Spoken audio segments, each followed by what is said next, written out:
This is a presentation of BSRN, Box Studios Radio Network. The Power Play Post Show is on the air, covering minor league hockey since 2003, and now covering the Binghamton Black Bears with news, reactions, and in-depth interviews only heard here. And now from the Box Studios in Kirkwood, New York, here is your host of the Power Play Post Show, Bob Howard. And hello, everybody. Welcome to another edition of the Power Play Post Show. This is the show for April 18th, 2024. This is Season 13, Episode 39, and Episode 424 in the long-running podcast that is the Power Play Post Show. I am your host, Bob Howard, and I got to be honest with you, the last 2 hours have been really strange for me.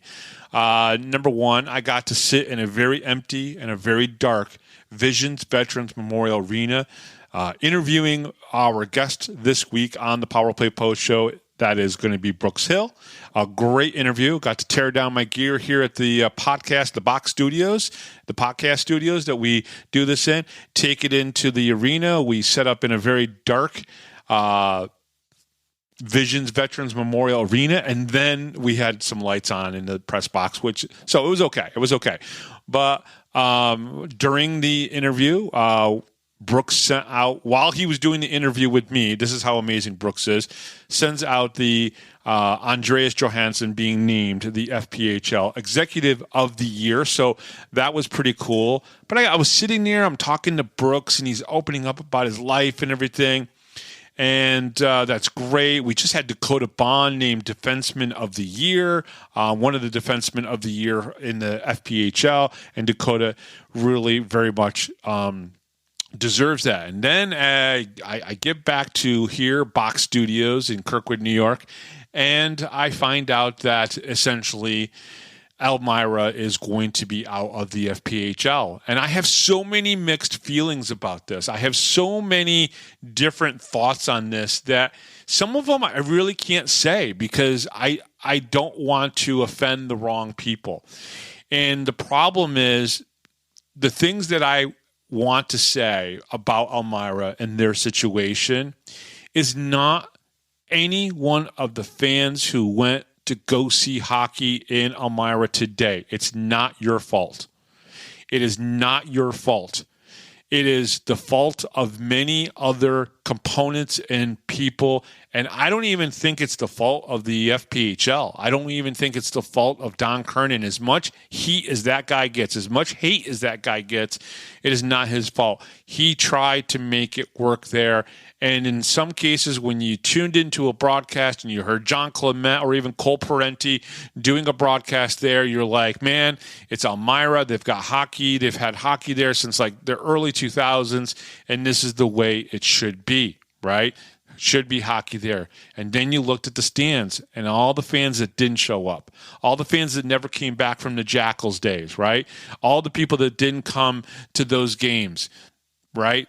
The CCIDA, these people, CCDIA or IDA, whatever they're called. Either way, they've run that arena horribly. And I want to get riled up. I really want to say what I truly feel to the people that have ruined hockey there. But the simple fact is that more than likely an NAHL, a North American Hockey League team, will be in there. This is Junior A. And unfortunately, I don't think you're going to get that many more fans just because you have a North American Hockey League team there. You're not. It's not going to change anything. You're just working with a different owner, different person. And what kind of deal are you going to give them, right? What kind of deal are you going to give them? Are you going to tell them to maintain the stupid arena? The arena's there for them to use and rent and to be able to play games, right? Are you going to try to make another owner maintain an arena? I mean, come on. They're trying to make money with ticket sales and merchandise and things of that nature. And you're going to tell them, I'm telling you right now, if you're an Elmira fan, go look into the history of how the Broome County Veterans Memorial Arena, the Visions Veterans Memorial Arena, and the Broome County Arena has been run. It's been run by the county. It has not been run by team owners. It's stupid to do that. right? Yeah, maybe at one time there were owners here in Binghamton that helped get other events here, but at no time did they ever own the arena and ever had to maintain the arena. The arena here probably costs anywhere from $700,000 to $1 million to run, and it is a cost that is usually a loss to the county. You can go back in the newspapers and read all about it, but the county does it. Why do they do it? Why do they sit there and pour all that money into that arena, right? For the fans, for the community, to have something that they can be proud of, and it's called quality of life, people. And if Elmira and Chemung County can't figure that out and figure out a way to get a good deal with an ownership group to come in there and to run it, but run a team, not necessarily run the arena. So the arena fell down on maintenance and all this other stuff, and everybody started pointing fingers at each other, and now people are gone. And yeah, maybe the owners that were there before weren't the greatest owners, right? But it comes down to the county of Chemung. They're the people that have screwed this up. So if you don't have pro hockey in Elmira for a while, there's only two people to really blame. The fans that didn't show up, because the fans that did show up, they're the diehards. They're the people that I love. Those are the people I'm sending love to right now. And my heart breaks for you guys, right? You can come to Binghamton and you can wear your Elmira stuff here in Binghamton, and I will make sure that the fans in Binghamton here know that they should be on your side. Your side. All Elmira gear should be allowed in Binghamton, just for the fact that the fans who do go to the games, they're the ones that got screwed, right? Yeah, it's like 1,200 fans, if that showed up to the games this year, and there's other fans that are hockey fans in Elmira that could have gone to the games but didn't. Binghamton 3 years ago went from AHL hockey to the FPHL. They still drew 3,000 fans, and then literally the next year they bounce that up to 3,863, and then they bounce that up to over 3,900, and next year they could be at 4,000 fans. And for some reason, the Chemung County people don't know how to run a hockey team, and I'm not blaming Don Kernan, I'm not blaming Tyler Jurich, I'm not blaming the players. I will not do that. I will not place blame on them. But what I will say is that these guys, the fans that didn't show up, and the county who've just never figured out how to run that arena correctly, right? They're the ones to be blamed. And that's what it comes down to. And you lost the Mammoth, you lost the River Sharks, you lost the Jackals, you lost pretty much anything, your identity as a pro hockey city, it's gone. It's done. When the NAHL comes in, when this is announced officially, it's just unfortunate. And I'm sorry I got worked up, fans, but, this is something that matters to me. I think Binghamton deserves to have somebody close to them to play against, and Elmira deserves to have a pro team. But it needed to be done right, and it hasn't been done right in a long time, and that's what it comes down to. So the fans that didn't show up, you guys are just as much to blame as Chemung County and the IDA. That's really what it comes down to. And the fans that were there, you guys are welcome to come here. I guarantee you Syracuse would accept you as fans if you could travel to Syracuse. We'll accept you here. It's that simple. We'll take on a few hundred of you without a doubt. Guys can come here and play. And maybe the Black Bears, they could reach out to the fan base out in Elmira and say, hey, listen, we know you got to drive a little bit to get here, but if you come here on a Saturday, maybe we'll give you a couple dollars off. I don't know. Maybe that's something that the Black Bears, if they're listening, I know a lot of them do, maybe that's something you can work out, because it's unfortunate that the fans that did want to show up, that did show up, are now going to get screwed. And, maybe the North American Hockey League, maybe the Junior A hockey team will be okay, but are they going to draw anything more than 500 or 600 fans? I don't know. I really don't know. And I hate to start off this episode of the Power Play Post Show that way, but unfortunately, that's how passionate I am about this. Okay, so let's get to the must read so we can get into the important parts. Let's get happy now. Let's talk about playoff hockey. The Power Play Post Show is on Spotify, Apple Podcasts, Pocket Cast, Amazon Music, and iHeartRadio. Just search Power Play Post Show on whichever platform you listen to your podcast and subscribe. Please join the Power Play Post Show Facebook group. Just go to Facebook and search Power Play Post Show and share any of our posts to any of your friends, which would be great. Check out binghamtonhockey.net for all your Binghamton hockey information and curiosity. And on this edition of the Power Play Post Show, great interview, Binghamton Black Bears broadcaster Brooks Hill. And so let's start talking about the fun stuff, the good stuff. Dakota Bond was named Defenseman of the Year, which is obviously really great and everything. Dakota Bond had a great season.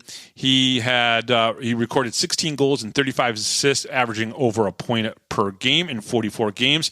12 of his 16 goals have occurred on special teams. He tied a team-high 10 power play goals and accounts for 2 of the team's shorthanded tallies. The young defender recorded 8 3-point games, including a hat trick against the Motor City Rockers on February 9th. Here's a nice little quote that the Black Bears released from Dakota. Honestly, it's pretty cool that me and Dan Stone got recognized for awards. I am so glad that Coach Sherwood allowed us to play together all season long. And it was like all but maybe a few games that they played on the same line together, which was awesome. I know I can bump up to offense knowing Stone has me covered. This season has been amazing. I know all the guys are looking forward to the playoffs. So very excited and very happy. I know everybody's been sending out him congratulations to Dakota Bond, which is pretty cool. Now, the other thing that I think is pretty awesome is Andreas Johansson is the Executive of the Year. Okay, Johansson has revitalized Binghamton hockey scene by bringing the Black Bears in the fall of 2021. After some time in the arena with the arena sitting without hockey, the Black Bears were able to usher in a new era of hockey at Division's Veterans Memorial Arena. Across the last 3 seasons, the Black Bears have been able to serve the Binghamton community with various outreach programs, be competitive every season, and welcome over 300,000 fans. He also orchestrated multiple partnerships with youth hockey organizations such as the Southern Tier Hockey Association, American Special Hockey Association, and the Binghamton Blizzard, which is the all-girls team, which is awesome. Awesome. And if I could swear, I would say the F word, awesome. That's how awesome the Binghamton Blizzard are. And the Black Bears Learn to Skate program, which is another great one. All 4 of those programs, Southern Tier Hockey Association, American Special Hockey Association, Binghamton Blizzard, and the Black Bears Learn to Skate program is awesome. Nice little quote from Andreas here. I'd like to thank the great people, the league offices for this award. We have a tremendous staff, and Brooks Hill will talk about that staff in just a little bit, that works so hard to fill our great arena each and every weekend. I couldn't be more prouder of Brant, the team downstairs, for all the effort they have put in this season. I know we are not done yet and still have bringing another championship to Binghamton on our minds. So that's very, very, very cool. Now, Andreas Johansson and the other award winner recipients from this season, the Black Bears organization will be recognized before the game on Saturday, April 20th at 7 p.m. Saturday's game will be Game 2 of the best of 3 quarterfinals series against the Watertown Wolves, and that's what we're going to talk about next, okay? So right now, the Binghamton Black Bears are going to be playing against, obviously, the Watertown Wolves. Now, in the regular season, they beat the Watertown Wolves 10 games to 3, right? So in 13 games, they won 10 of those games, all 7 games at home, victories for the Binghamton Black Bears, okay? They lost 3 out of the 6 games up in Watertown. They did win the last game against Watertown 3-2 on April 7th and everything, but the 2 games before that, they did lose. That was on March 23rd and 24th. They lost 4-2 up in Watertown and 4-3 up in Watertown.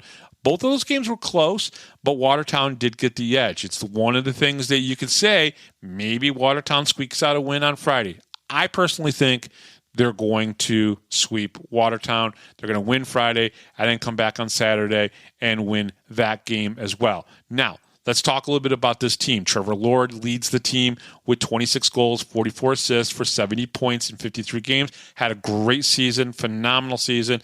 Tate Leeson, a great player, does some stupid things on the ice, as we all know, but he's a great player. 45 games played, 38 goals, 31 assists for 69 points. He's got a 1.5 points per game average and doing very good there. Carter Thornton also having a decent season with the team. In 52 games, he has 21 goals, 28 assists, and 49 points. And Michael Mercurio, 43 games, 13 goals, 36 assists for 49 points. That kind of rounds out the top four of the Watertown Wolves. And as we know, Dakota Seaman, I believe, is suspended for like 11 games, so he will not be there. Now, goalie-wise, they have Eloy Bouchard, who played early in the season against the Binghamton Black Bears, mixed in with Travis Ridgen and I'm trying to think of the other guy. But Spencer Kozlowski has been the guy who's played against Binghamton the most in the last 5 games. Now, he's only got 7 wins on the season, 16 losses, but 2 of those wins of his 7 are against the Binghamton Black Bears. He's 2-3 against the Black Bears this season. He's got a 4.25 goals against average and an 897 save percentage. Now, when you look at the Binghamton Black Bears, we all know this. Tyson Kirkby leads the team with 80 points. He's got 39 goals and 41 assists. Connor Smith is second in scoring with 27 goals, 36 assists. He had a great rookie season for 63 points. And Austin Thompson, I know he said that, early in the season he was disappointed with his production, but his production turned out pretty good. He's a point-a-game player, 55 games played, 27 goals, 29 assists for 56 points, did really well. And we do have to mention Dan Stone played in all 56 games for the Binghamton Black Bears. So let's mention that because he's been an Iron Man for this team.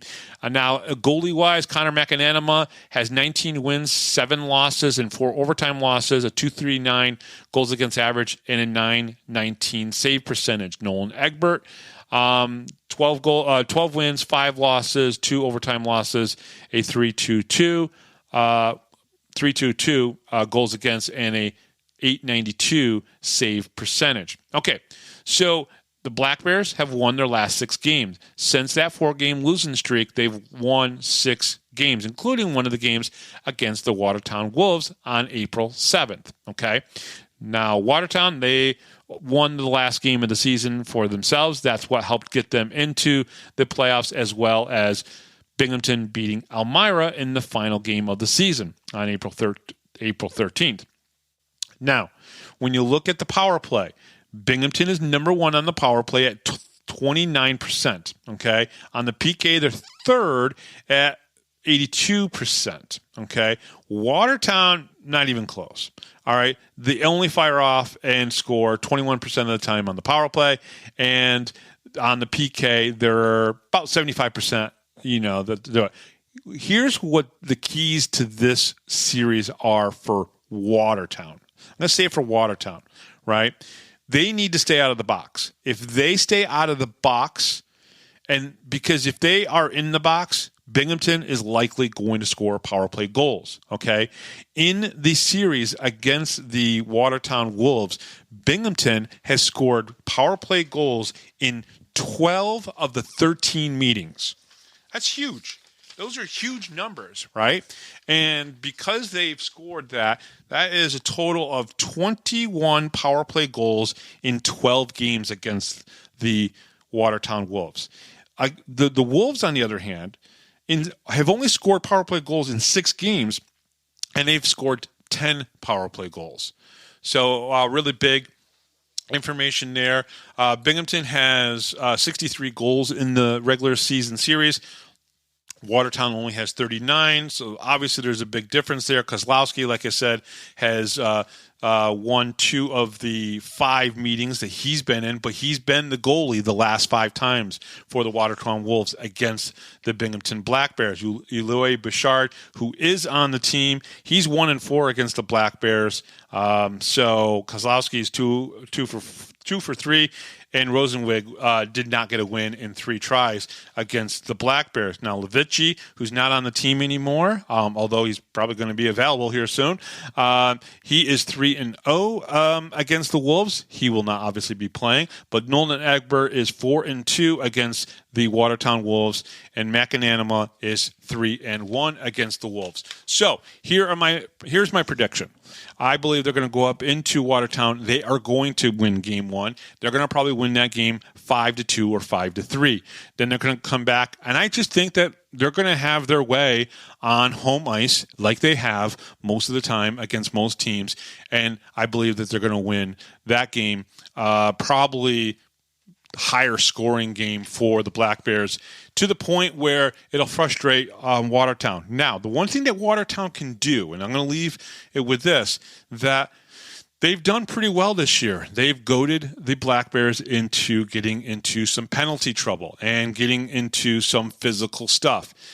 Now, I think Watertown's going to try to still do that. I don't think Binghamton's going to bite. I think Binghamton is going to play the game more disciplined than people think. I think this is going to be a very disciplined Binghamton Black Bears. We've seen moments this season where they can get out of a game with only 3 penalties, 4 penalties, right?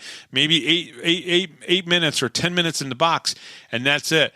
Watertown has found a way, in some cases, to really get at the Binghamton Black Bears, but I don't think that's going to happen in this particular round of 2 games. I think Binghamton is going to stay disciplined. Now, the last thing is who's going to start in net and goal. I don't know. I did talk to Coach Sherwood about this, try to get his feel. He said it's probably going to be a game day decision on Friday of who might get that start. Now, he could have been just saying that to me because I'm media. I would completely understand, but he did say it was going to be a game day decision, so we don't know who it's going to be. So coming up next here on the Power Play Post Show, I got to sit down and talk a nice long conversation with my friend, Brooks Hill from the Binghamton Black Bears, and we'll talk to him right after this, right here on the Power Play Post Show. You're listening to the Power Play Post Show.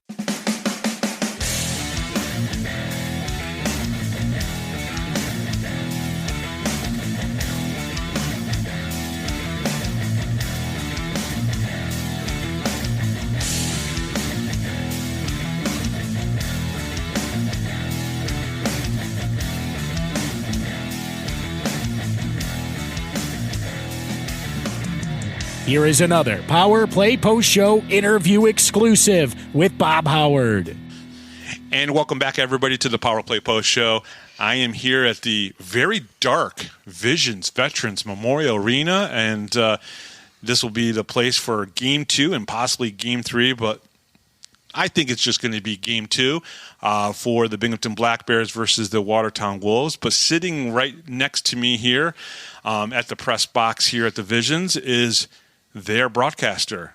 Simply put, he's Brooks Hill. Brooks, welcome to the show, and glad to have you back on. Yeah, Bob, thank you for having me back on. It's an honor to be doing this in person instead of over the phone. Kind of feel like I'm doing the coach's show, but this time I get to be the guest. Absolutely. We'll call this the broadcaster's show, though. So, Brooks, what a great season for the Binghamton Black Bears. 39 wins, 10 losses, 7 overtime losses, even though that was 3 overtime losses and 4 shootout losses. The Black Bears, 120 points. What is your thoughts about this season? Because you saw last season, and they've only improved on last season. To be completely honest, I think they overachieved from where I had them positioned before the puck ever dropped for Game 1, based on the amount of guys that we had up in the SPHL at the very beginning of the year. Right. I thought that maybe the first month of the season was going to be a little bit of a struggle, kind of like how we saw Danbury figuring it out the first quarter of the season. I thought it was going to be a little bit more like that. I definitely did not think it was going to be as dominating early on. Before the Black Bears lost their first regulation game in November against Watertown. Mm-hmm. But I would definitely say it's an overachievement, and it should be from everybody's perspective, because we had a lot of guys who were unproven. Sure. coming in. A lot of rookies. Three rookie goalies there. I mean, just out of the box there. But that panned out okay. Jamie Bussell never came back to the team. He stayed in the SPHL. Mac Lewis never returned. So there were a lot of unknowns, like you said, going into the season. But who's the guy that really stood out to you that kind of impressed that was a rookie? Well, it'd be hard not to say the way that Connor Smith has played all year, sure, even though this was technically his first full rookie season. Yeah, I should say I was very impressed with the way that Stanko started off the year and got him an opportunity to go play with the Rail Yard Dogs up in Roanoke. Mm-hmm. I think that blew everybody out of the water, the way that he was playing, only 14 games into the season. 27 points, I think it was. Something like that, but his plus-minus was absolutely insane. Like, he was leading the league for a good while in plus-minus, even though he hadn't played for a month. Yeah, even after he left, he was still leading the league in plus-minus, which is pretty amazing. But it also kind of surprised me. It took Connor Smith a little bit of time to get back into it after Stanko left, because those two had played 3-4 years together between college and then that first part, right? Yeah, they were part of the ACHA hockey team at Adrian College. Like, half the Black Bears roster kind of feels like that when I'm looking for a crutch to lean on during the broadcast. I think it's only 6 or 7 guys, but that's okay. Yeah, it feels like half, right? It does. It feels like, what, if I could say Adrian College, I have like a 1 in 3 shot of being right from where the guys came from. But then the other half is Suniak. Yes. I mean, that's really – so you could just say Suniak or Adrian, and you've got a 50-50 chance of getting it right. Those are pretty good odds. But I think the way that Connor battled adversity throughout the entire season was good. He had some time off, most recently with a lower body injury. Mm-hmm. Earlier in the year, it was a different injury, and we all have to remember that he was recovering from that hit that he took last year in the playoffs in the second round against Danbury. And, he was rehabbing a whole lot during the summer, things like that. I don't know if by the time training camp rolled around, if he was at 100%. Right. But that could be a little bit of why there was a slow start, why he had a hiccup when Stanko left. Mm-hmm. But I thought he finished very well. Got some very important goals last Saturday, the tying and the game-winning goal. Yeah. And, he really seems to have Elmira's number this year. But I think Connor has been very impressive, start to finish, I should say, top to bottom as well. Yeah. The young defensive guys as well have been, outstanding to work with. Liam Anderson, Dan Weber, Dan Stone, and Dakota Bond have been absolutely lights out. I mean, there's a reason why a lot of Black Bears took home some awards this season, and I think that's a big testament to Brant, even though he didn't get Coach of the Year, that he had a lot of guys go home with some hardware this season. No matter how the season ends, obviously, everybody on the team would trade a personal accolade for a championship. I'm the same way, and Brant did a very good job, and he got a lot of slack from the fan base about having so many young guys on the team and not having the so-called big-name players returning to Binghamton. And you're talking about the guys like Kyle Powell and Cameron Yarwood and guys like that, Josh Newberg, who he kind of let go. He'd been here since the beginning of the Black Bears and everything. But there was a vision that I think that Brant Sherwood had that those guys maybe didn't fit into. It's not. I mean, I talked to him personally about Josh Newberg. He loves Josh Newberg. Matter of fact, when Nikita Vashkin left, he called up Josh Newberg and said, "Hey, listen, he's coming your way. Can you take him under your wing a little bit like you did early on in his career and everything and help him out?" Those are the things that sometimes when you see on the transaction board, hey, Nikita Vashkin's going to Blue Ridge, those are the things you don't see. You don't know that Coach Sherwood has already made a phone call saying, hey, he's coming your way. Josh, can you take a look at him and help him out? It's crazy. And, sometimes we always talk about giving people the benefit of the doubt. I think sometimes the fans don't give Brant the benefit of the doubt in a situation. They just see it. It gets posted online, and then, the sky's falling and the world's on fire a little bit. So, but that kind of comes with the job too, right? It does. It really does. It really does. Like a pitcher in baseball, a goalie in hockey, quarterback in football, the coach in all of those sports sometimes takes it on the chin a little bit, even when they don't deserve it. Absolutely. Sometimes you make a mistake, you misfire. I think Brant would be the first one to admit. I've talked to him about it, so I don't think this is breaking news, but we've talked about it. Having Jasseau was a misfire early this season for the Black Bears, but you know what? They wanted to take a chance. Yeah. They did it for a little bit. Yep. And then enough was enough, and it's like, hey, this isn't going to work out. Yeah. And then it's done. It's over. Yeah, I had a conversation with him about bringing in Jasseau, actually here on the Power Play Post Show, and he said, listen, I think I can get through to him. He's a good player. He's a skilled player on the ice. It's whether or not they can get everything else to work out, and they weren't able to. And, he went to Elmira, and he helped Elmira, and we all know he's got the skill on the ice, but it's whether or not you have, not the hockey IQ, there's another part of the mental game in hockey, and it's, I think, that way in all sports, right, where you have to have the IQ of the sport you're in, hockey IQ. People talk about that all the time, but at the same time, there's a mental aspect you have to be mentally able to be able to play with your teammates and for the coach and do what the coach is looking for. And sometimes that just doesn't work out. It didn't work out for Tommy Ray. And we all loved Tommy Ray on the ice. Absolutely. The fans, the players, even Coach Sherwood loves Tommy Ray, but it just didn't work out. And so he had to go. Yeah, that's that's the business side of things. Sure. People know that I probably have access to the Black Bear social media accounts, part of the job description. So a lot of times people are messaging the accounts as if the players are seeing what they're saying. It's actually not the case. It's me. Yeah.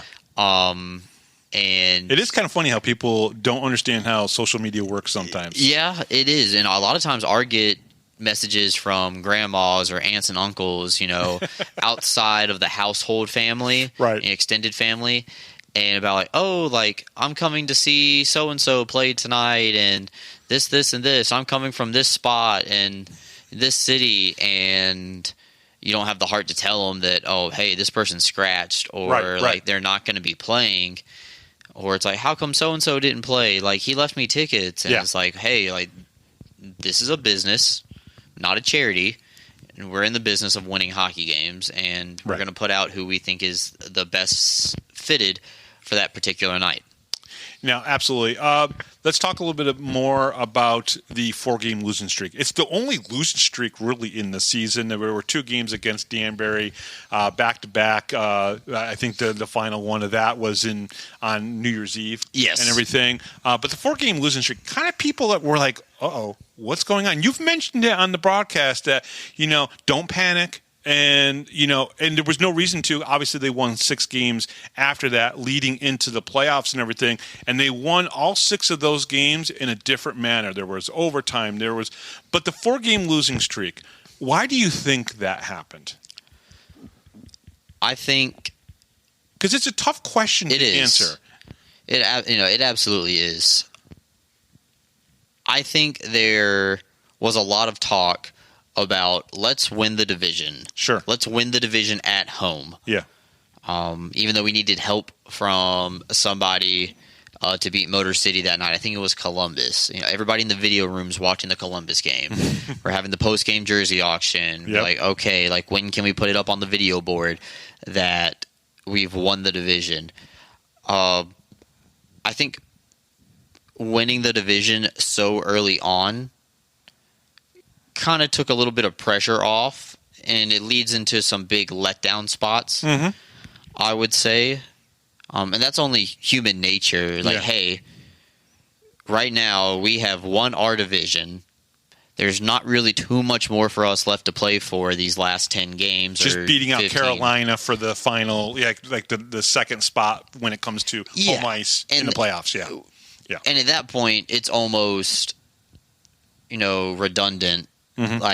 Okay, does it really matter if Carolina plays one more home game than we do? We've won in Carolina this year. It's like the NHL level. Okay, so the Rangers won the President's Trophy. Are the Dallas? Thank you for mentioning that. I'm very proud of that. That they did. Are the Dallas Stars kicking themselves that they didn't get first place overall? If the Stars face the Rangers in the Stanley Cup final, I don't think Dallas is really going to be thinking about, man, like in game 79 of the season, we could have just done a little bit more. Well, it's funny, too, because when the Rangers went to the Stanley Cup, they played against the LA Kings. They were both 8 seeds. No one's going to remember who was the President's Trophy that year, and they went to 7 games, and I think the Kings went to 7 games in every single series that they played that year, and the Rangers did all but one series. So nobody even knows who the President's Trophy was that year when they went. So you make perfect sense there and everything. But after that 4-game, letdown maybe or losing streak, they won 6 in a row. And again, like I said, they won them in totally different fashions. There was a couple blowouts. There was 2 games that went into overtime, a shootout win, an overtime win.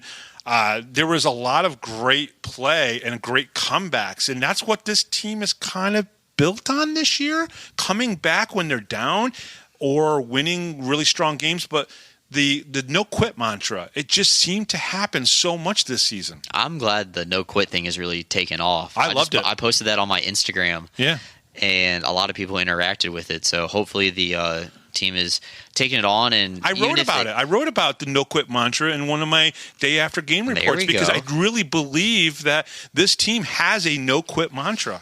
I think so. I think sometimes, you need a kick in the what to like wake up and figure out and realize, hey, you're in a dogfight. Talking with Brant earlier today when News Channel 34 was here, and he was talking about, oh, hey, like the Schultz hit happened.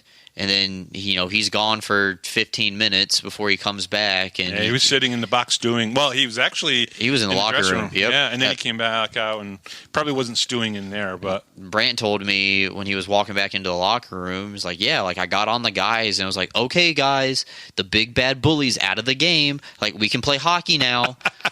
We don't have to be afraid. Right. And, obviously that's said with a lot of sarcasm late on.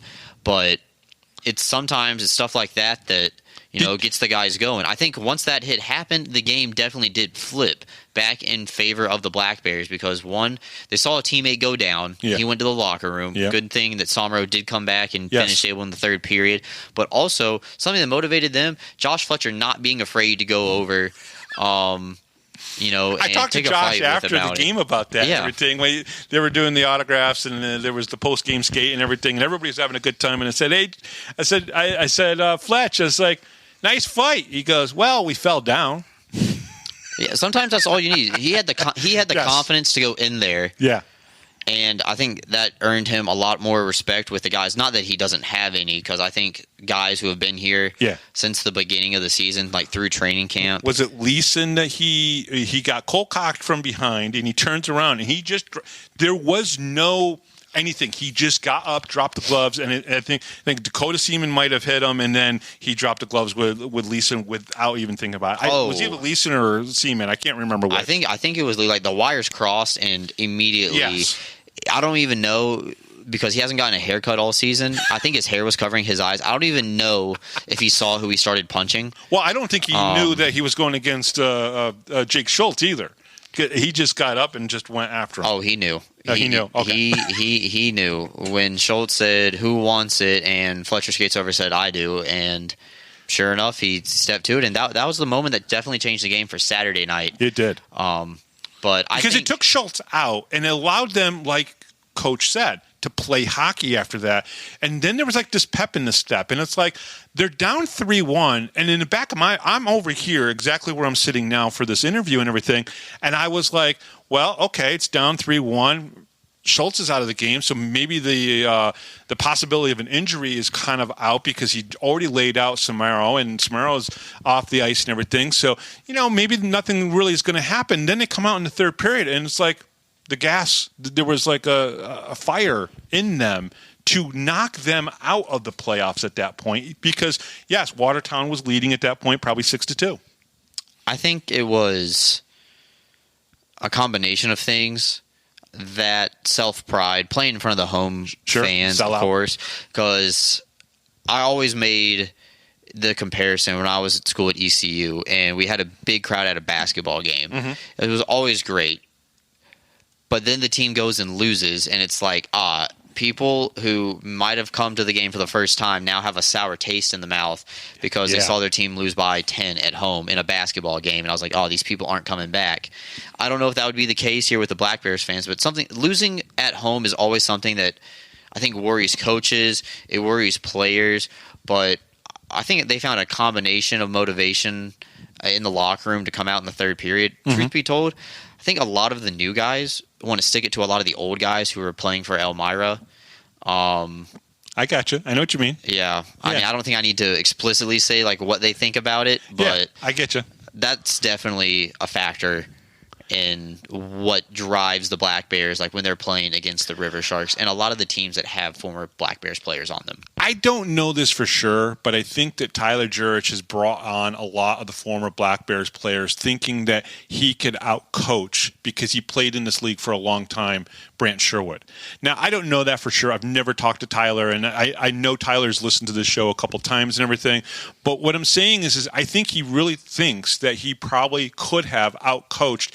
And maybe because they were up 3-1, he probably thought that. And then the third period happened, and this team does what they do so many times. They were down 4 goals in a game and came back and won the game. So it's. I think he probably thought he could do that. And what I don't think people give Sherwood enough credit for is that he knows how to get the guys that he's brought in that are his guys fired up to go and play 20 minutes, 10 minutes, 5 minutes. I mean, we saw them come back in a game this year where they were down by 2 goals in the last 4 minutes, and they came back to win that game in overtime. Yeah, I think one thing that Brant has shown in maturity like this year is the way that he's grown like in his coaching characteristics. We were on the way to one of the Michigan trips this year, and we sit in front and behind each other up on the bus in the front on the way out. And this time of year, you're starting to think about bringing in college guys. You know, the ECHL and the SP are making cuts. Who do we have on contract that could be coming back? Do we have a spot for them? Things like that. You know, and he just said, like, you know, I'm really trying to be loyal to my guys. Right. And the guys that have been here since day one, back when we were at the Ice House in Shenango.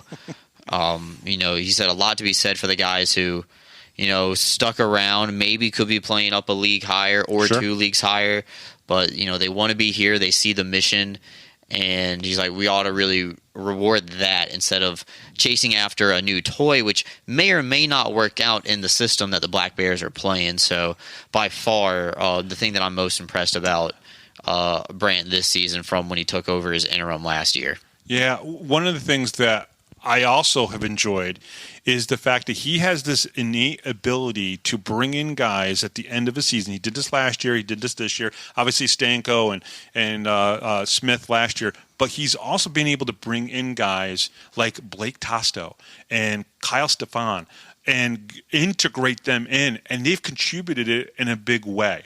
Right? You know, Kyle Stefan, I think, 17 games, 8 goals and 4 assists. And then Blake Tosto, 2 of his last 4 games, I think he's had 2 goals in the games and everything. So what are your thoughts on his ability to recruit and bring in some of these key players? Because he also has to think about next year, right? He has to think about the playoffs and get ready for the playoffs, but he also has to think about what kind of a team is he going to have next year. It's like a college football coach who, as soon as the season ends and before you go play your bowl game, they're already out at high schools recruiting. You know, state championship games, basketball games for dual sport athletes. It's things like that. Like, recruiting is always on the mind. And, you know, in the FPHL, you don't have the luxury of being handed your roster, you know, like the Senators did when they were playing here. And Ottawa saying, hey, these are the guys that are going to play here. We want them to play this way. Figure out the way that we can win the most amount of games with these guys playing a certain way. With this league, it's a little bit more difficult because Brant, in the essence, is almost like a college coach because he has to go out and recruit people who have the aspiration of playing some level of pro hockey. I think the way that he handled it in the summer, when I was spending some time with him and he would come up from Philadelphia for some long weekends, things like that, when we went to Chicago, and he was just telling me, he's like, these are the guys that we have coming in already on invites. And at one point, he's like, I think I over-recruited a little bit. I didn't think too many people were going to get back to me. And they did. Yeah. Well, if you're going to play in the Fed, do you want to play in this arena, or do you want to play in Watertown or the Danbury Ice Arena where it's a ice cooler and they don't have hot water in the locker rooms? Things of that nature, right? So, or do you want to play in a professional hockey arena? And to me, this is one of the best in the Fed, if not the best. Oh, I mean, absolutely. The facilities are second to none, and the arena staff and maintenance do an excellent job upkeeping not only the ice, but stuff in the locker room, around the concourse, having a cleaning crew come in after a homestand, right? All those kind of things, and we're very thankful that the county, helps us out with that. That way, I don't have to do it. So that's really one less thing off your plate. One less thing off of my plate. But there's a lot of places that, hey, some of the guys on our team could go, they could be a first line. They could be a first line guy, or a second line guy, first power play unit guy, but they'd rather play with Binghamton because of the way the team's assembled, the facilities that we have, the way that the players are treated, all those kind of things add up to what leads people to want to come to play here, and you can kind of see it that when guys who played for Binghamton at some point are not on Binghamton anymore, whether it's like training camp or during the regular season, things like that, they have some kind of edge because they was like, oh, like I'm not good enough to be with you guys. Well, let me show you this. Yeah. And it can get them off their game. Yeah. It can get them sitting down in the penalty box. I mean, things like that. One thing I try to take note of, and I don't keep a stat of it, but it's like, how well do the former Black Bears players do when they play against Binghamton? Like, who are the guys, making the most of the moment? Because there's nothing more that they want to do than to stick it to Brant and everybody who's still in the uniform. Sure. No, that makes sense. Let's talk a little bit about the success off the ice before we preview the Watertown series coming up that will start on Friday. The off-ice success was pretty good. 7 sellouts, 110,000 plus fans, second in the league this year, but whatever. That's fine. Still, in doing that in 28 games when there were some seasons at the end of the Senators and even the last 2 with the Devils, and I know the one was a little bit of a limited season because of COVID and everything, but the off-ice, the people up there, Trevor, EJU, everybody that's involved, Alex Jones in selling tickets and whatnot, this has been a very successful not just year, but 3 years for the Black Bears organization here. Yeah, absolutely. And, I'm still waiting on my Cajun cookbook coming from Baton Rouge because I know that they like to be running their mouths this week on their glorified attendance number. But hopefully the cookbook is in the mail sometime soon for us up here in Binghamton. But we're past them because we get to play playoff games. Yeah, yeah. So we'll have more in the book or in the tally or the whatever you want to call it, Cajun pot. Yeah, we'll call it the Cajun pot. We're going to put more fans in the Cajun pot than you guys will. So yeah, I think a lot of the off-ice success is due to the people upstairs in the front office. Yeah. And I only mentioned a couple. There are like 7 or 8 of you guys that are just kicking butt. It's actually less than that. Is it really? Oh, okay. Why don't you tell me all their names? Okay, so Bobby Gross, Kelsey Lane, and Trevor Potenziano have all been here since the beginning of the team. They are excellent people, and they work hard, and they never get enough credit. Sure. You try to get them on the broadcasts and things of that nature to really get their name out there because they really work really hard. I mean, these sellouts don't happen without those guys. No, and the thing is we're doing equal. I mean, if you do the ratio based on the amount of home games that we're playing compared to what the AHL teams got to play at home, because I know the AHL got more games. Yeah, 39, 40, or 38, depending on when they reduced the schedule and everything. So we're doing that with significantly less staff. You've been up in the office. That bullpen used to be full of sales representatives calling people all the time to come get tickets, group tickets, single game tickets, partials, all those kind of things. And we're doing that with 5 full-time staff. So upstairs, the 3 that I just mentioned, EJ Worth, who really doesn't deal with anything tickets. He just does graphics and social media. Beautifully. Yep, Great job. Absolutely. Real professional, and he's going to be somewhere big sometime soon for sure. Yeah.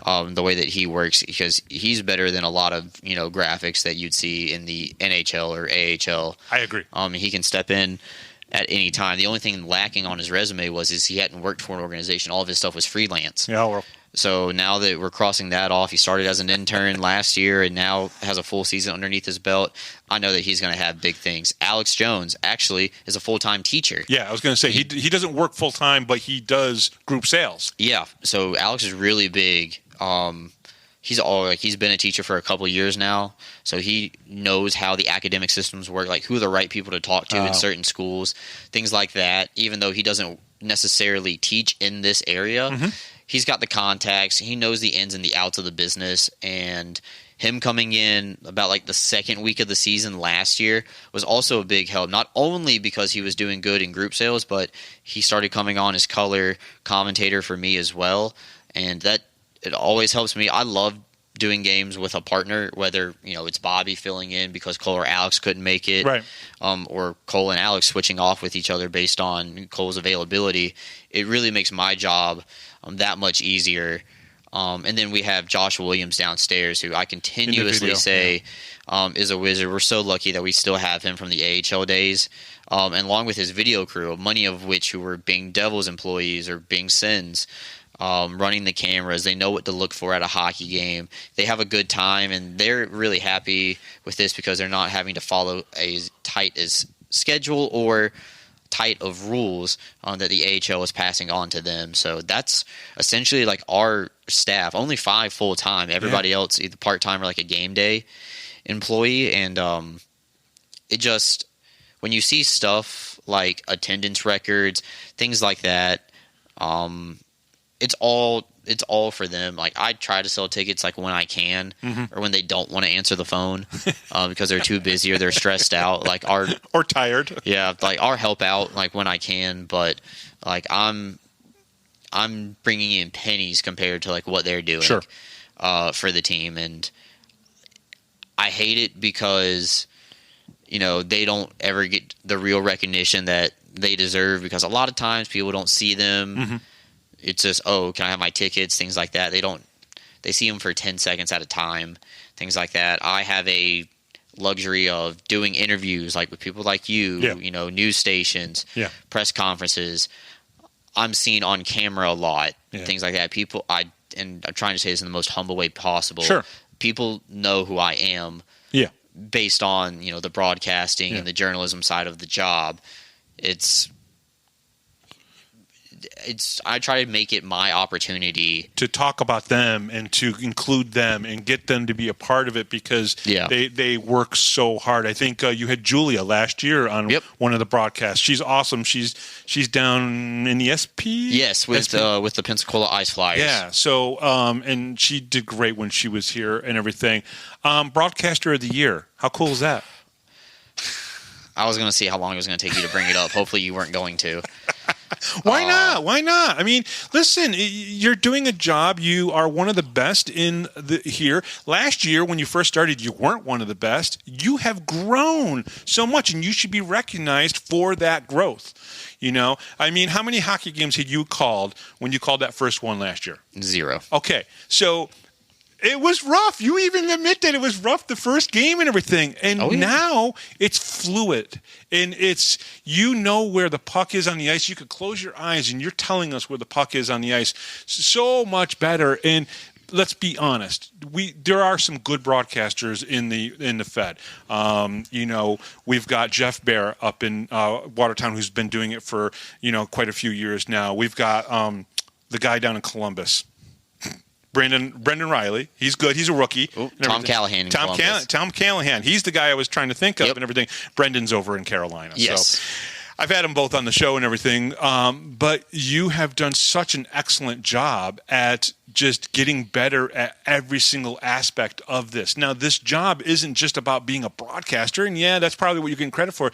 There's also the behind the scenes, the media relations, and all that you really deserve that credit for. Hey, listen, I wouldn't have 16, 17 guys that have been on this show if it wasn't for you. and everything. So you deserve it. Well, thank you, Bob. I appreciate it. It does feel good. It was nice to see, the outpour of support on social media, on the Black Bears Instagram and Facebook. I tried to get back to everybody who wrote a comment or at least interact with it. I think I still have a couple people that I need to respond to, like who have texted me from back home. Everybody back in the Wake Forest area was very excited, very proud. I think a lot of them didn't understand why I left when I did. Really? Because, and I've come to realize that a lot of people don't ever leave their inner circle or like where they're where they were raised, things like that. Some people don't ever get out, as they say. I've been talking with some people away from all the microphones this week about some of the decisions that I've made recently, and it's like the fastest way for a person to grow up is to move somewhere where you're not familiar with the territory. When I moved to Charlotte, North Carolina, I know exactly what you're talking about. And then I eventually also found my way in Reading, Pennsylvania. And I was in places that I literally either I was by myself or I was with a significant other, and that was it. No one else. You learn a lot about who you are when you go to these places and start experiencing different things and new things. You grow as a person. Absolutely. I feel like I've grown in a more mature way, and I've had some, personal life situations where maybe 3 years ago I don't handle it the same way that I do now. One of the things that you went through this year was you got sick, really, really sick. Yeah. And you had to step away from broadcasting for, I think, a weekend, right? And everything. That's growth right there, because you persevered, you survived it, you came back. That's that was a scary situation for sure. I've only been hospitalized one other time, and it's when I had to have my appendix taken out when I was in middle school. So having pneumonia, it was definitely very scary, because the first night you can't stop sweating, you can't fall asleep. Well, you can't sleep in hospitals anyways. I just spent 6 days in the hospital with my wife, because my wife went through a health scare as well and everything. And again, you don't sleep in hospitals. It's a scary situation, and we were told some scary news like pretty immediately and everything, and then it got better. It just slowly started to get better. Yeah, so I knew, that was a Friday, Saturday home set against Watertown right before Christmas. Yep. My plane ticket was for Christmas Eve to fly out of Syracuse to get back to Raleigh for a couple of days at Christmas. I was very worried that wasn't going to be able to make the flight. I did in the short run, but I had gone to a local doctor's office. They told me just keep taking over-the-counter stuff. Didn't work out. Went back the next day, and they said, hey, you need to go to the hospital. And, it's a hard conversation to have with your parents, and you're telling them, hey, I'm about to go to the hospital. Yeah, because you're 12, 14, 16 hours away. Yeah, it was tough for them. It was tough for me. Luckily, I had somebody stay there with me for a while. Until they said that, hey, we're going to keep you overnight. And I said, just go ahead and go. Nothing's going to change. Yeah. All that kind of stuff. So that's tough. It's tough to be vulnerable always with what's going on. Being a person in front of the camera, you don't get to hide too much stuff. Right. In your life, being private. And, I've had other personal situations that have come up this year, and you think you're doing all the right things, and then, you get knocked down a couple of stairs, and you try not to let it get to you in a public area like the arena or on the broadcast when you never know who's listening. Right. Things like that. Did you use the stairs reference because of Jeff Barrett? He fell down the stairs getting a piece of candy. I did not use that. No, Jeff, we love you. We love you, and we hope your leg is feeling much, much, much, much better and everything. I think you'll see him on Friday, probably, up in Watertown. Well, let's talk about Watertown, right? Yeah, let's do that. We haven't talked about Watertown yet. You're like, I'm done talking. I don't like talking about myself. A lot of people don't. The last thing I will say. Yes.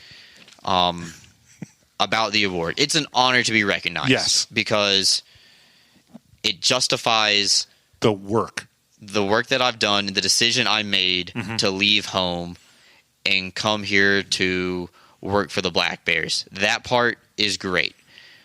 I will send everything back, rip up the certificate, give it to somebody else. I would trade it away this very moment for the team to win the championship. So yeah, well, being a Binghamton hockey fan for a very long time, probably since 1980 myself, even though they've been here for 50 some years, and I'm only 51 years old. I will say this: we've only seen it once. We would like to see it again. It would be very nice, but this time we want to see it here on home ice, if possible. If that would be the best part, is if it happened here on home ice. Let's talk about Watertown. The team performed very well, 10-3 against Watertown. Won all 7 games here at the Visions Veterans Memorial Arena on home ice. They were 7-0 against them, 3-3 up there. 2 recent losses were the 2 that were part of that 4-game losing streak. What are your thoughts about how Watertown will play us in the playoffs? Because we saw kind of a dirty, scrappy team in the regular season. I think Watertown knows that they have to win game 1 to win this series. Tyson Kirkby was being interviewed today by one of the local news stations, and he mentioned, and it's just a fact, that they have a smaller ice playing surface than what the Black Bears have. Right. And that can play to their advantage because they get to play and practice in that rink every day. Yep. Where the Black Bears are used to, playing at the 200-foot game in the NHL-style hockey rink. Different kinds of glass as well, so sure. The puck's going to bounce different ways.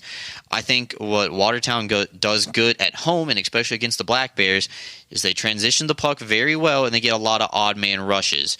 I think in settled situations, 5-on-5, even strength, I think the Black Bears are the better team in the defensive end and in the offensive end. But that doesn't mean that Watertown can't score. And we know how the Wolves can irritate certain guys on the Black Bears into taking penalties and, pulling key guys off the ice. I think that's absolutely going to be part of the game plan. And if I was on the Watertown staff, I'd be telling the guys, hey, we know what we need to do. We need to win game 1 and then go try to steal 1 game in Binghamton. Don't need to win 2 on the road. We just need to win 1, and then we're worried about the next opponent right there. Yeah, what's interesting, power play goals. The Black Bears scored in 12 of the 13 games against the Watertown Wolves. They scored 21 power play goals in 12 of the 13 games, which is impressive.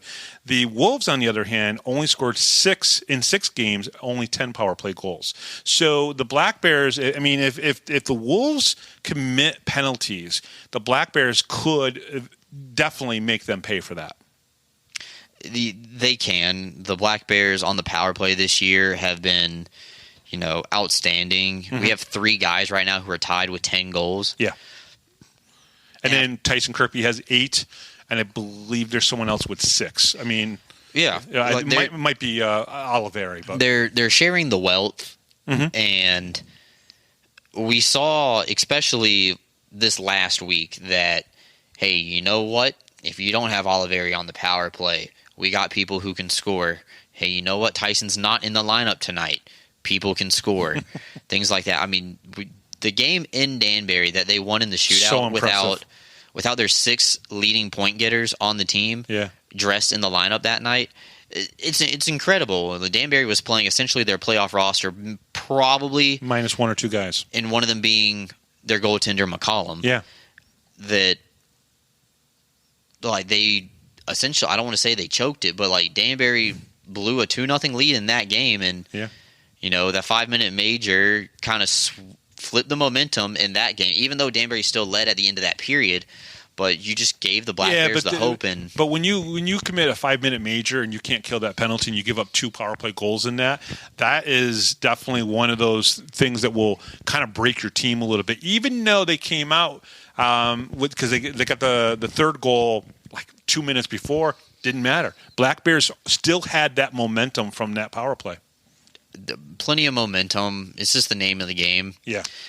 Remember last year when the Black Bears played the Wolves in the first game, up in Watertown, Everett Thompson, former Black Bear, scored 40 seconds into the game. Yeah. That was the only goal Watertown scored that night. Yeah.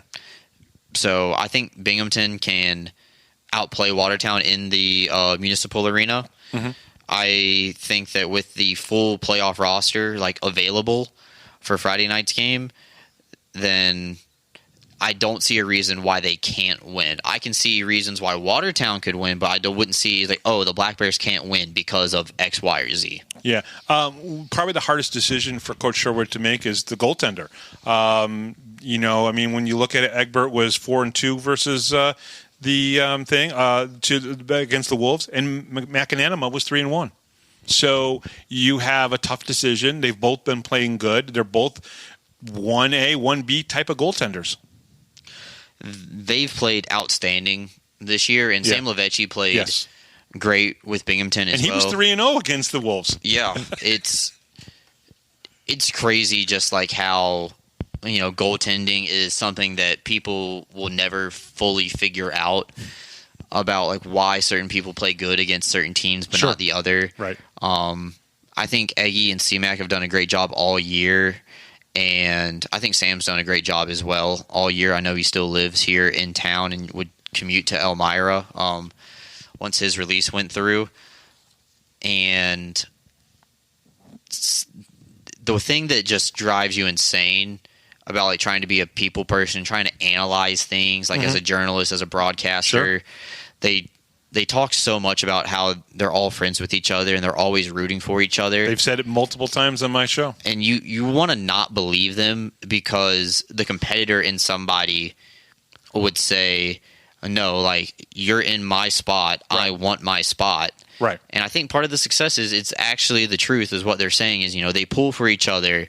I talked with Brant all the time, and it's like, hey, like, every time you think someone's going to, like, step aside or like pull themselves away from the decision, they get you right back in. It's like, well, man, like they let in 1 goal on 30 shots and we didn't solve anything here. Yeah, no. It's true, and that's what McAnanima or C-Mac and Eggie have done this year, which is, especially since Sam left, has gone back and forth, exchanging very good games and very good plays. Tyson Kirkby has 20 points against the Wolves this year, 11 goals and 9 assists. Connor Smith, 10 goals, 9 assists for 19 points. I know Connor Smith was a little banged up near the end of the season here, but he looked good in the final game. So my guess is we should see goals from these guys. And Austin Thompson, Dakota Bond, all had good regular season series against the Watertown Wolves.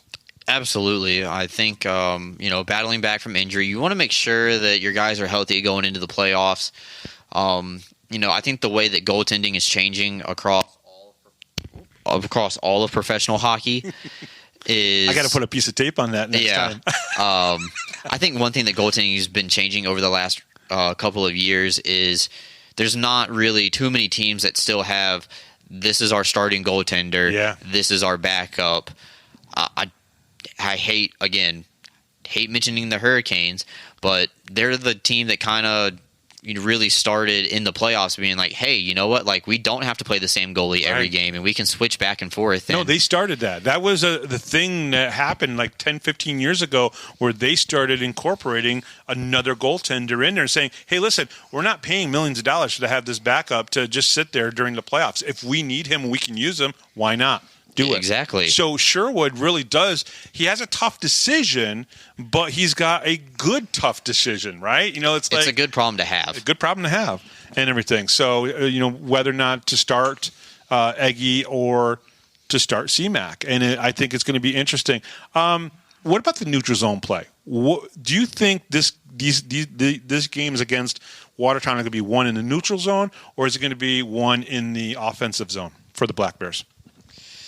I think it's going to be one because they got to win the battles. They do. I think they have to win the battles in front of the net in the offensive zone the most. Okay. The last time we were up in Watertown that I was there, when we had the back-to-backs, all of our goals were coming off of rebounds. There weren't shots that were wristed past the goalie and clean into the net.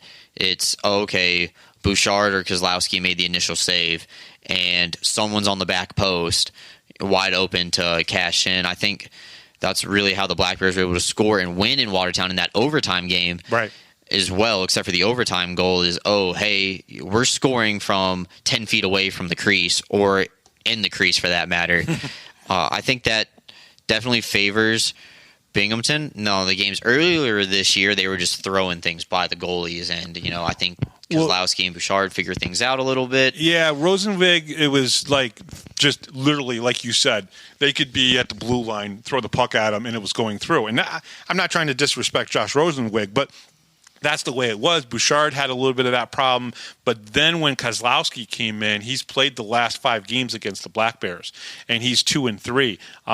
But he's also changed kind of like the feeling when you go against the Watertown Wolves, because it almost seems like they have a chance because he's in. I mean, you can always get goalied in any playoff series. Sure. The crazy thing about Watertown's goaltending is, they get down by 1 or 2 goals, and sometimes they just go right immediately to the backup, whoever's playing that night. I remember that was a very big talking point early on in the year. He did it with Travis Ridgen, and he did it with Owen Liskowitz in 2 of the games, where they gave up 2 goals in like the first 7-8 minutes, and they flipped over. It was weird. It's definitely it's weird. Sometimes it works. It didn't work for him, though. I think it worked against some other teams, but maybe just not against the Black Bears. Okay, fair enough. So let's talk about that. There is now the Verbeek factor, right? Because he likes to coach his players a little bit more, go out there and do what you know that needs to be done type of attitude or mentality. His older brother played in the NHL for many, many years and everything. A lot of people may not know that, but that this is the same Verbeek family and everything. So will this also come down to how the 2 teams are coached? I think so. I think coaching always plays a factor. They say that there's only so much they can do because they're not the ones playing on the ice. And while that is true, and it's up to the players to really decide the outcome of the game, that doesn't mean that what the coaching staff has installed in both of these teams before they hit the ice for Friday night in Game 1 of the playoffs is not their doing. I would say the coaches are absolutely preparing them for what scenarios they might see. Mm-hmm. And the coaches definitely take pride in having their team ready, because sometimes if your team doesn't look ready, it doesn't really fall on the players, it falls on the coach. Right, exactly. Let me ask you this before we let you go and everything. It's getting a little bit late here on the Wednesday evening before the show debuts and everything. Let me ask you about the broadcast this upcoming Friday. It's been a struggle sometimes to do broadcast there and sometimes even at Elmira. Yes. What is your plan for the broadcast?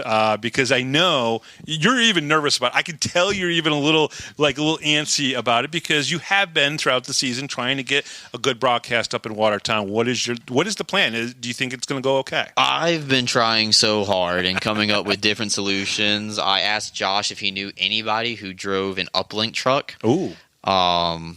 That's an extreme outlier possibility, but it's things that you want to try to do.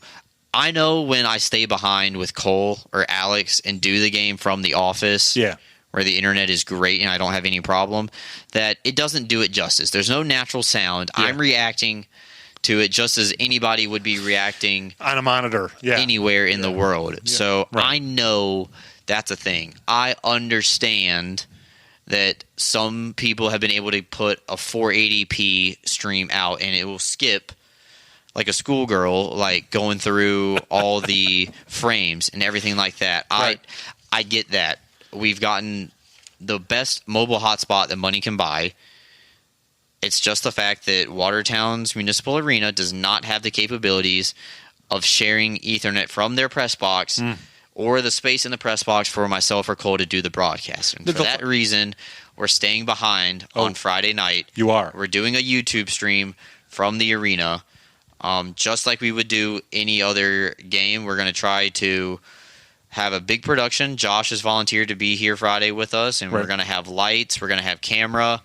We're going to pull out all the stops that we can to make it look the most professional for what it is. And, this is what teams had to do. So you guys are going to still be watching the game the feed from Watertown and then trying to do your normal play-by-play and color? I'm going to try to do it as best I can. Well, it's tough. I mean, it's really... It's a tough look for the broadcaster of the year to not go.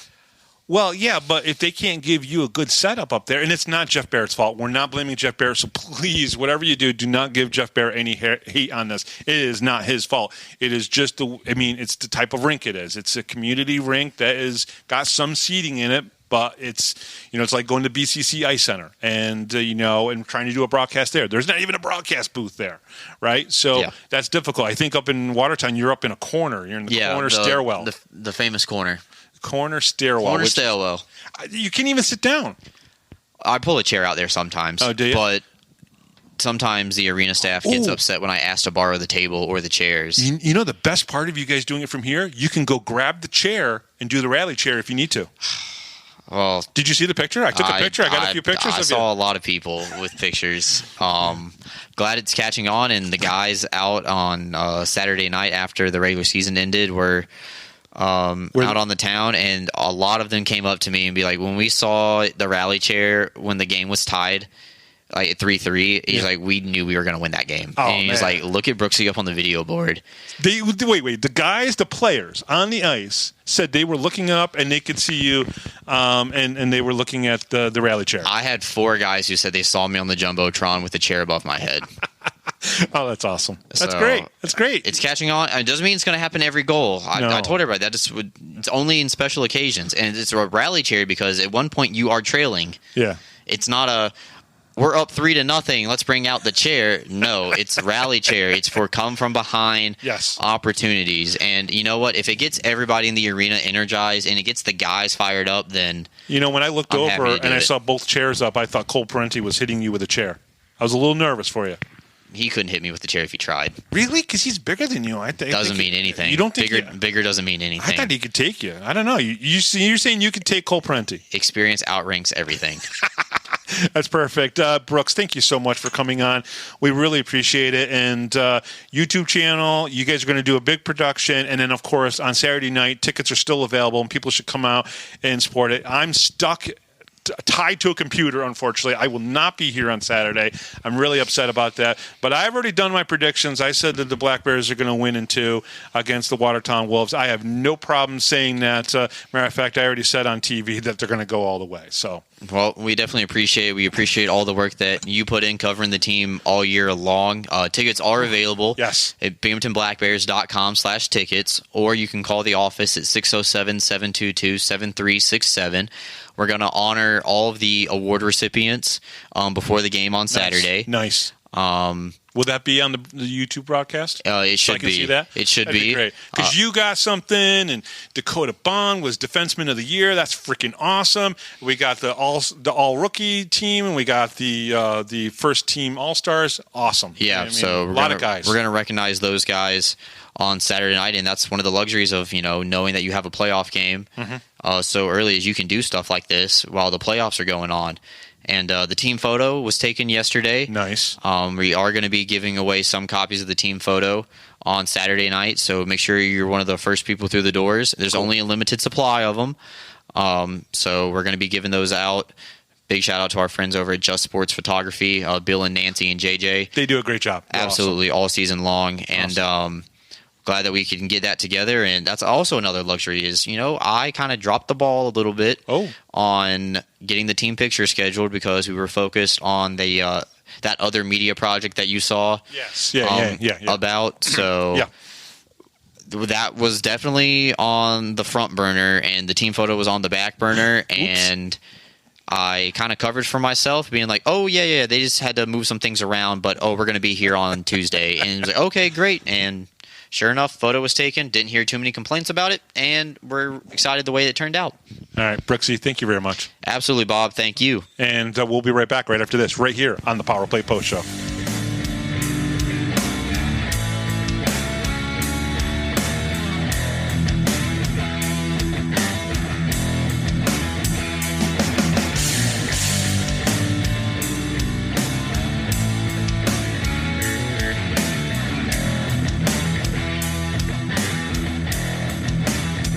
If If you're a Binghamton hockey fan, then you need to check out binghamtonhockey.net for all your news, stats, information, the Binghamton Hockey Hall of Fame, top 10 lists, profiles, and so much more. That's binghamtonhockey.net. You're listening to the Power Play Post Show. And welcome back, everybody, to the Power Play Post Show. Thank you very much to Brooks Hill for coming on the show. Really appreciate the time that he spent with me at the arena, and I'm pretty sure he went and got a haircut afterwards. So just a little bit of inside information for everybody. So if Brooks looks a little different on Saturday, it's because he got a haircut on Wednesday. So just a little tidbit there for you guys. Don't forget this weekend on Saturday, Game 2 of the FPHL's quarterfinal matchup between the Binghamton Black Bears and the Watertown Wolves will be at the Visions Veterans Memorial Arena. There are tickets still available, so go out and get the tickets. Let's fill up that barn as much as we can.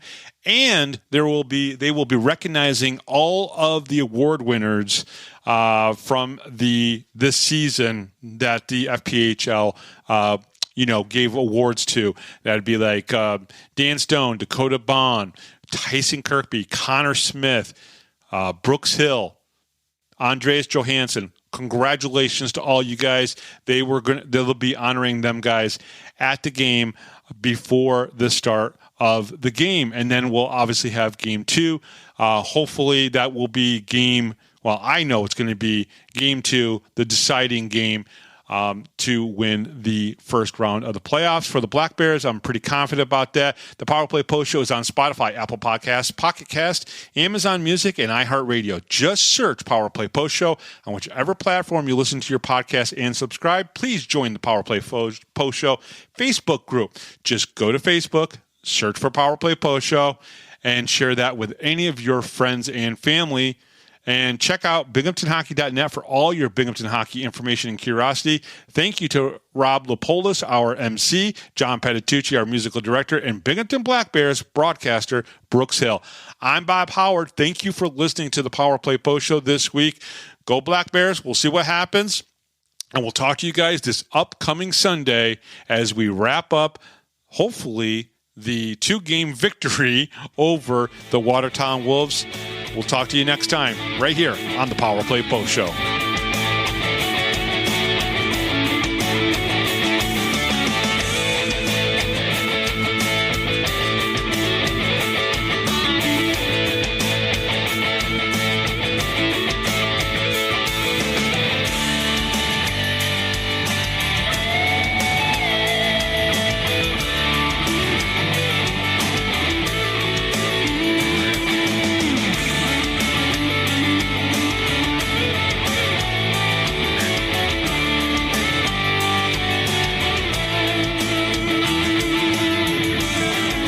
Thanks for listening to this edition of the Power Play Post Show.